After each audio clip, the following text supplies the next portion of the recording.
চট্টগ্রামে প্রবল বর্ষণে ধসে গেছে নগরের একটি গুরুত্বপূর্ণ সড়ক। এতে ব্যাহত হচ্ছে যান চলাচল। চট্টগ্রাম ও আশেপাশের এলাকায় বুধবার রাতভর ভারী বৃষ্টি হয়েছে। এতে প্রবল স্রোতে বায়জিত অক্সিজেন সড়কের একটি অংশ ধসে গেছে, যে কারণে সড়কটি দিয়ে যানবাহন চলাচল ব্যাহত হচ্ছে। স্থানীয় আবহাওয়া অফিস জানায়, সকাল থেকে বৃষ্টি কমে আসায় জমে থাকা পানি নামতে শুরু করেছে। বিভিন্ন সড়কে খানাখন্দ, ধসে যাওয়া সড়ক দ্রুত মেরামত করা হবে বলে জানিয়েছেন চট্টগ্রাম সিটি মেয়র।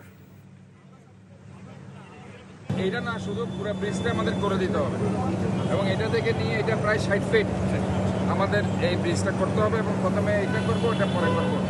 যেহেতু এইটাও রিস্কের মধ্যে আছে, যেহেতু খালটা আমরা শীতল ঝর্ণা খাল, এটা ভেরি ইম্পর্টেন্ট খাল এই এলাকার। আমরা আজকে দেখেন পানি উঠে নেই।